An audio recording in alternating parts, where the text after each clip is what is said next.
Europe 1, on va se gêner. Le livre de la semaine.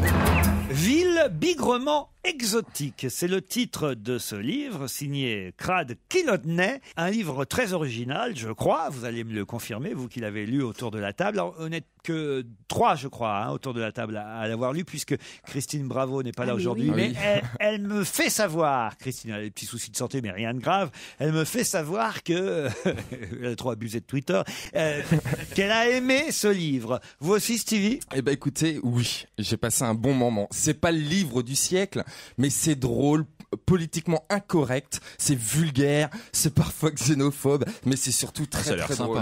Mais non, mais on va suivre les aventures d'un baroudeur, quoi. En fait, une vieille charogne qui est donc Crad Kilodney. Il va nous faire découvrir des villes. Alors on va voir des villes, mais absolument, mais incroyables. Alors moi, je suis parti voir quand même en parallèle chaque ville qui nous décrit sur Google Earth pour savoir ce qu'il nous raconte est vrai. Et enfin, quand tout est inventé, par exemple, je prends la première ville qui est une ville qui est perdue en Sibérie, qui s'appelle Oymyakon, où il nous dit qu'il y a un grand centre financier, qu'il y a les plus grandes stars, qu'il y a des beaux hôtels, etc.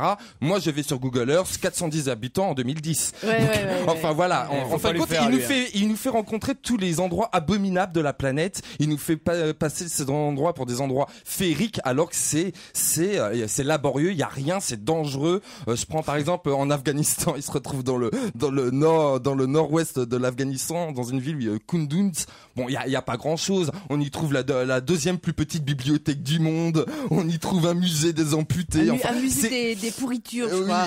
Et tout est comme ça. Mais c'est un vrai moment de bonheur. En plus, ça se lit tout seul parce qu'en fin de compte, vous pouvez voyager de ville en ville. On peut passer un chapitre, aller à un autre. Passer un chapitre. C'est extrêmement drôle. C'est pas le livre du siècle, mais au moins il a un mérite, ce livre, c'est de faire rire. On passe un bon moment. On rigole. On rigole de sa mauvaise foi, de son racisme primaire, enfin, j'ai passé un très bon moment. Ville bigrement exotique, et effectivement, ça nous fait passer par le Congo, la Sibérie, le Pakistan. Qu'est-ce que vous dites, Yann Moix? Il est vraiment très bon. Hein. Ah, pourquoi? Je trouve que c'est une des meilleures chroniques littéraires que j'ai entendues depuis le début de la saison. Ah oui? Je trouve qu'il est parfait. Tu te moques de moi. Non, tu transfères. Tu joues de moi. Mais il résume très bien le livre, il transmet son énergie, il donne envie, c'est vachement bien. On peut pas faire mieux.